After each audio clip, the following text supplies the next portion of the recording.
Hello, I am Dr. LaWanda N. Evans, and I am super excited. Let me get this straight.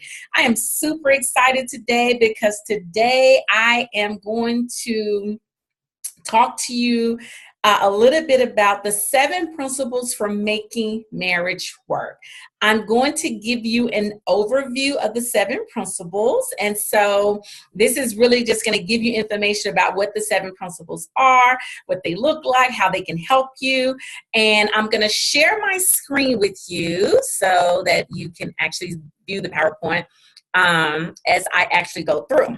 So let's get started. The 7 principles for making marriage work. I am super excited about this. This is one of my favorite workshops to facilitate. I actually love facilitating this workshop because it really gives couples what they need in order to make their relationship better, in order to enhance and improve their relationship, and really give couples the tools that are needed to help you to build that emotional connection and be able to connect with each other on a different level. So I'm going to go ahead and get started. So we're going to talk about the 7 principles for making marriage work.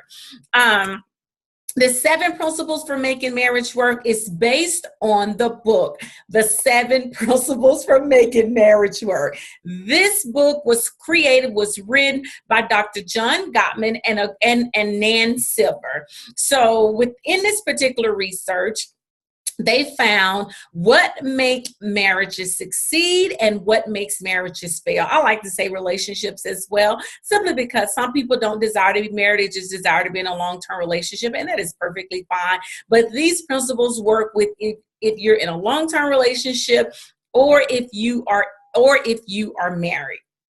And so within the 7 principles for making marriage work, what they did was they got into what they call the love lab. And they did a study on over 3,000 couples. That's a lot of couples, y'all. 3,000 couples. They studied 3,000 couples. And from this particular study, they were able to predict if a couple's marriage would succeed or if the couple's marriage would fail. This is over 40 years of research, and they continue to do research to this day because they're always trying to improve relationships with couples and really always looking for ways to help couples to have the relationship that they desire. So these 7 principles, and based on the research, has demonstrated the effectiveness of the tools if you apply them to your relationship. And one of the things I love about this is I love the fact that it's research-based. It's not something somebody heard. It's not something, somebody just pulled up out of the air. Everybody's relationship is different, but I believe that we all have room for improvement, whether you're in a relationship or not in a relationship, or you desire a relationship. And for those that are in a relationship, everybody has room to improve. You don't wake up one morning and say, hey, I know how to be married. And the only persons who knows what goes on in your marriage is you and your mate. And so the 7 principle is like an add-on. These are like tools that you can use to enhance your relationship. What happens, when the kids are grown and they're gone off to school or moved out of the house and they have their own life. What do you do together? The 7 principles can teach you some things to do. What do you do when you pass the first year of marriage, the second year of marriage, the third year of marriage, and now there's nothing but silence in your home? The 7 principles can teach you what to do within that silence and what you can do to prevent that silence. And then what do you do when you feel as if you've fallen out of love with your mate? What do you do? What do you say? So the 7 principles can teach you and give you the tools that you need to help you to be effective, to help you to implement, to put some things in place so that you can have the relationship that you desire. One of the things that I definitely know is that when it comes to relationships, a relationship does not work, it does not last unless 2 people are willing to try. So are you willing to try? Are you willing to put things in place in your relationship? Are you willing to try something new to get different results? Are you willing to do what it takes so that you can have the relationship that you want? You know, one of the things that research shows is that couples often wait an average of 6 years from the time they identify problems in their relationship until the time that they seek help. There's a 6-year time span between a problem and seeking help. That's a problem within itself.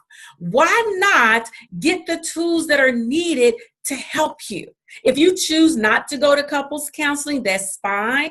But being able to have something in place that would actually help you instead of sweeping issues under the rug, instead of ignoring things that are happening in your relationship, get the tools that are needed that would actually help you to have a successful relationship. So the 7 principles can help you do that. The 7th principle is designed to help prevent divorce. But you got to remember that it takes 2 people to make a relationship work. And if one person is willing and another person is not, then it's probably not going to work. But if both of you are willing to work together, then the principles would work. The tools would work. The strategies would work. The information that is given would actually work. The 7 principles also focus on what makes marriages succeed.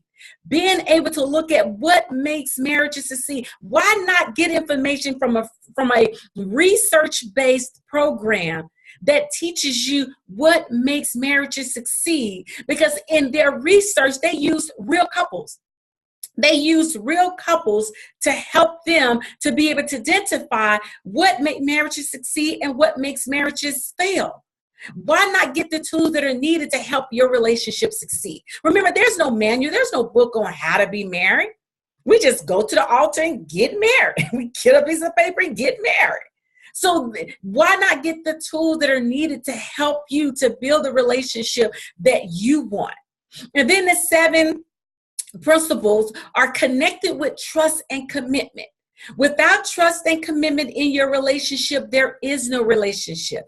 So the 7 principles actually teaches you how to build trust, how to build commitment, how to remain commitment. And also, we also talk about the importance of trust and commitment.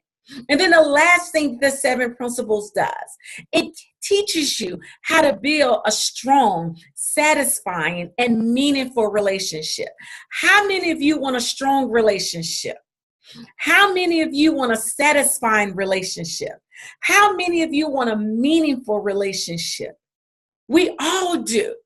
So why not get the tools to help you?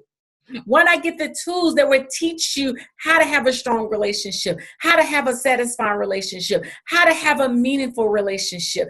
The 7 principles for making marriage work can give you the tools that are needed to help you to have the relationship that you desire. So let's talk about the goals of the 7 principles program. The main goals is number 1, to deepen your love maps. And I'm going to talk about all these with you. To foster fondness and admiration, to help you to turn towards each other, to help you to learn to accept influence from each other, to teach you how to solve solvable problems, to teach you how to overcome gridlock, to teach you how to create shared meaning with one another, and to teach you how to maintain gains with each other. These are the goals of the 7 principles. And these are the things that make marriage work. When you think about the worst and the best marriage advice you've ever got, think about that for a moment.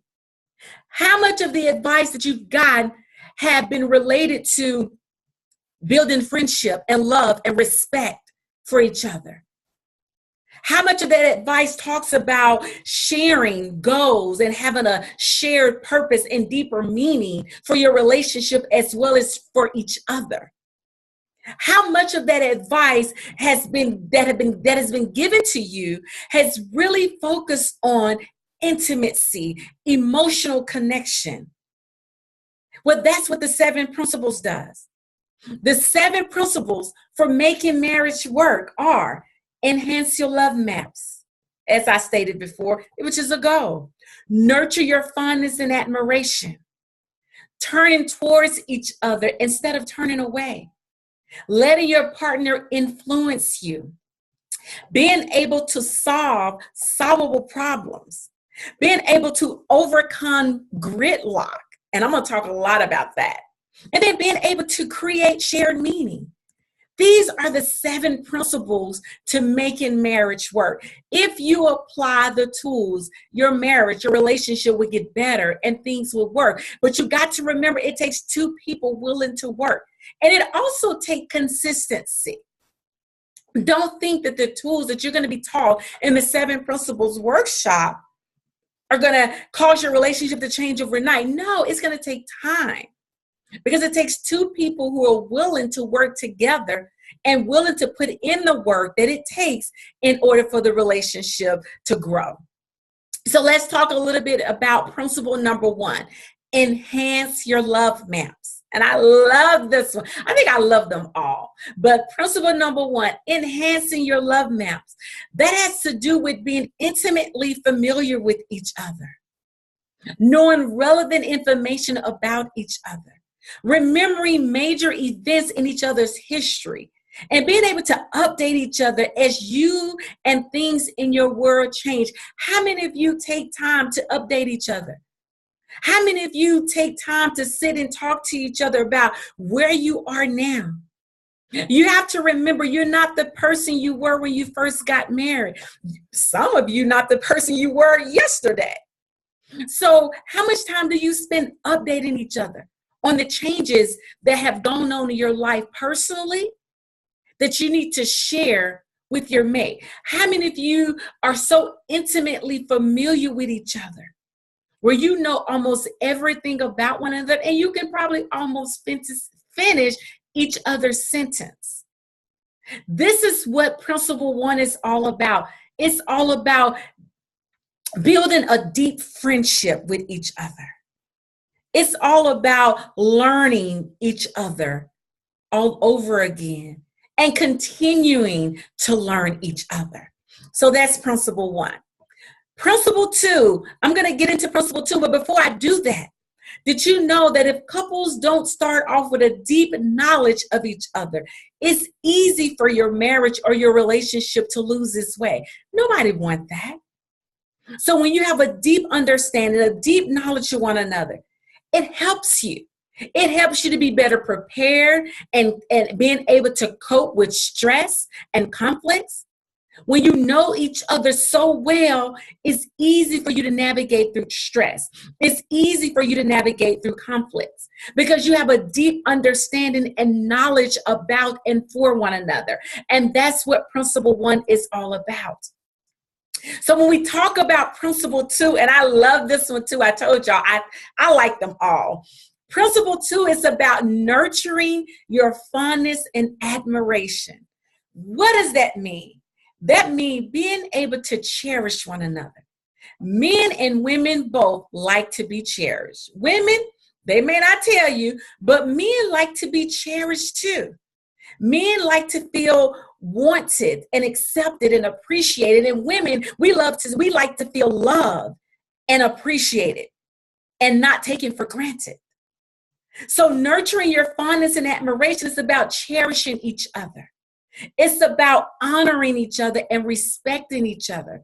It's about having a positive view of their marriage and your relationship. It's about being able to show each other appreciation every day. It's about being able to ask about the past that bring about positive feelings. Like, when was the last time you all sat and talked about when you first met and how things were? You know how we have those conversations. Remember back in the day when things were? Remember when we first met? Remember when I bought this? Remember when I came to your house and your parents ran me off? You know, what are those fun things about your relationship? You know, when was the last time you sat and talked to each other about, you know, what are the things we used to do in the beginning that we've stopped doing, that we want to continue to do to make our relationship better? So principle 2 is all about having positive memories about your relationship. And I teach you how to do this. I have several activities that actually teaches you how to do this, how to nurture your fondness and admiration. So that's principle number 2. And then principle number 3, I love this one too, because principle number 3 is all about turning towards each other instead of turning away.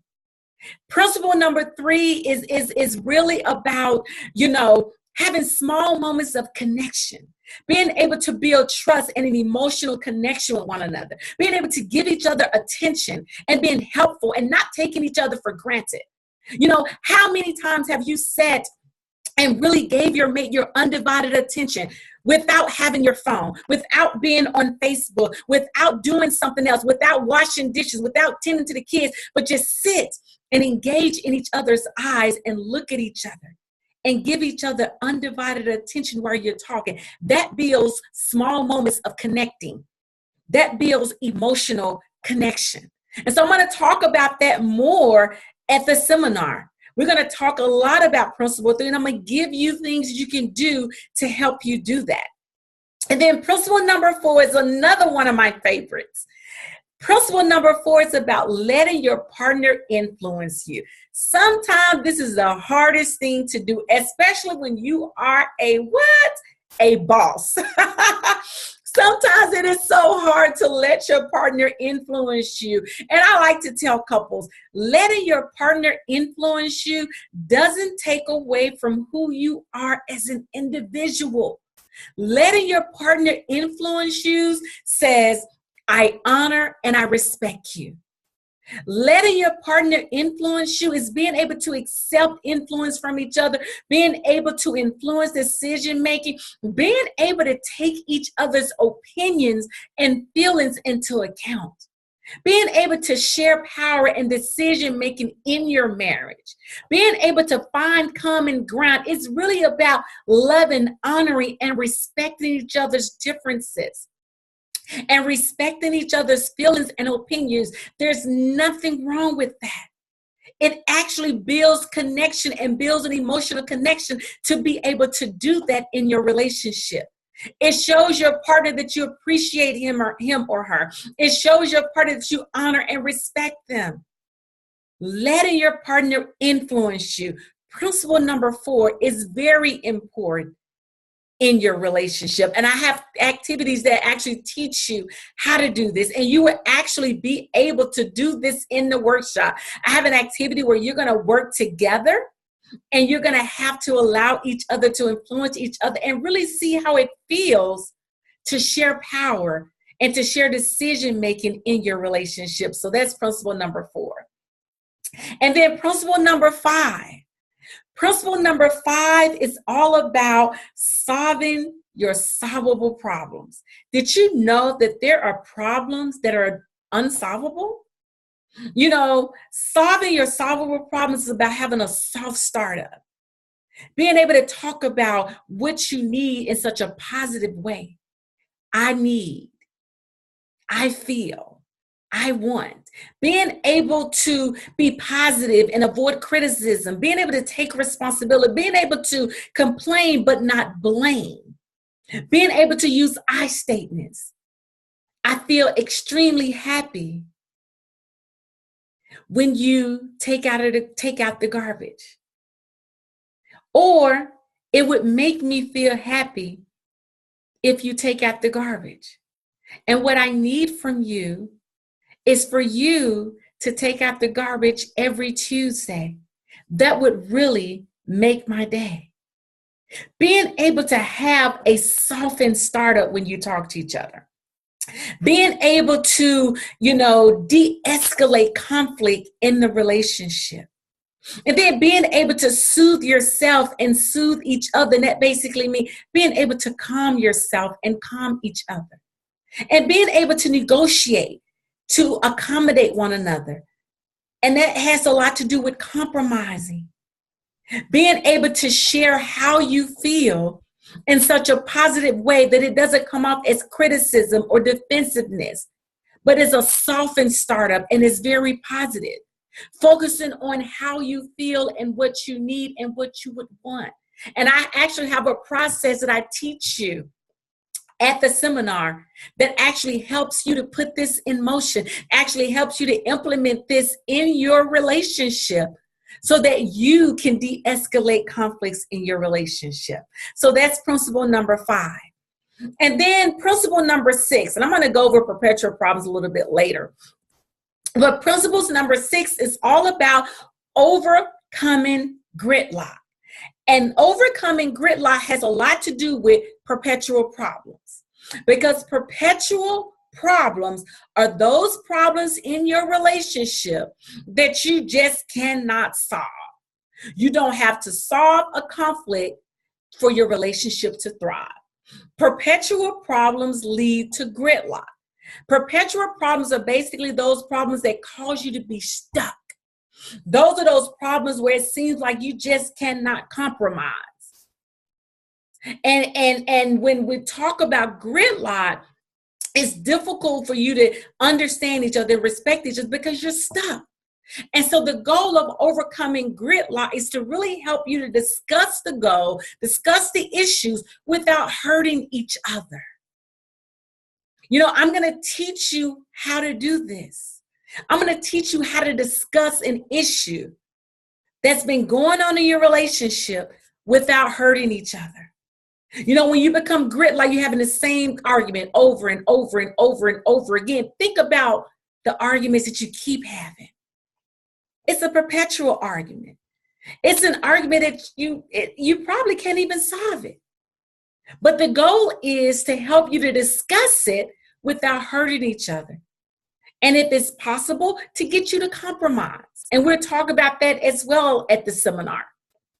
And then principle number 7, creating shared meaning. Being able to create shared meaning. What are the rituals, the roles, the goals, the values that you have for one another? What are some of the shared goals that you have with each other? What are some of your rituals? For example, do you always have Thanksgiving at your house? Do you always have Christmas at your house? Do you always celebrate birthdays a certain way or do certain things a certain way? What are those things that you have together that helps you to create shared meaning?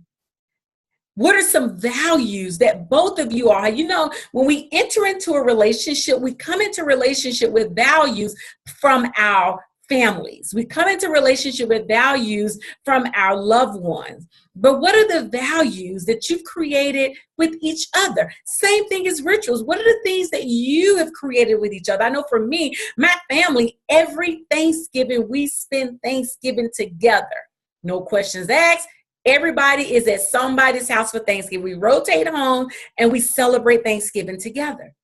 Well, when I get ready to get married, that's going to be something that my husband and I would have to talk about. Do we want to continue that tradition or do we want to create our own? That's what creating a shared meaning is really about. It's really about what are the things you do together that bring you closer. So those are the 7 principles for making marriage work. You know, marriage and relationships are not easy. It takes courage. It takes determination. It takes resilience to maintain a long-lasting relationship. And I want to help you create and maintain a loving, lasting, strong, healthy relationship. And I can help you do this with the 7 principles for making marriage work. I can help you and teach you how to have the relationship that you want. I can give you the tools that you need. The same tools that I'm teaching you, I use these tools in my own life. The same tools that I'm teaching you, I use them with the couples that I work with. I've seen so many couples' relationship go from a 5 to a 10.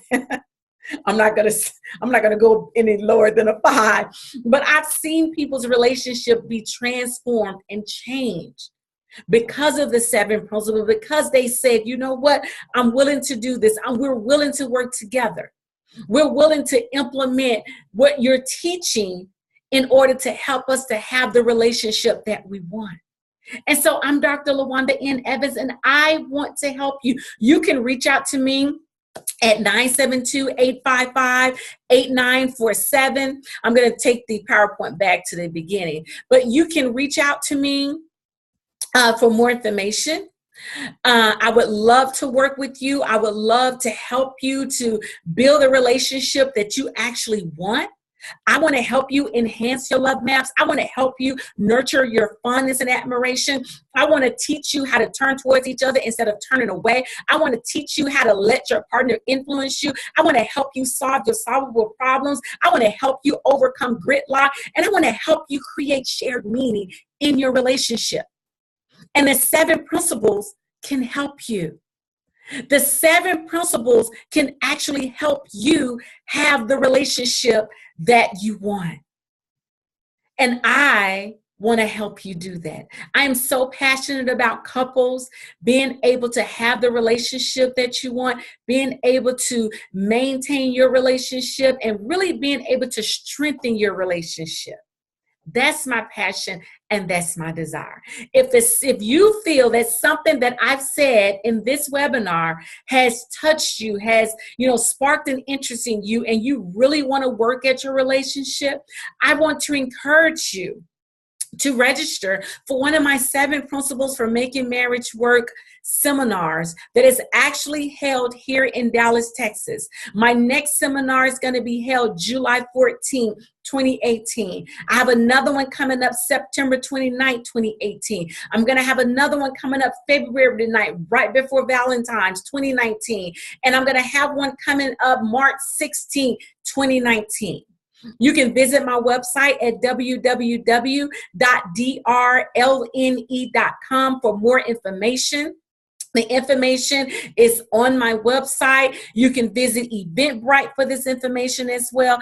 I want to make sure that you get this information in your hand. I want to make sure that you have the relationship that you desire and you're able to create the relationship that you desire with the tools, with the strategies, with the research-based tools and strategies that actually transform marriages, transforms people, and transform relationships. Thank you so much and have a great day. Bye-bye.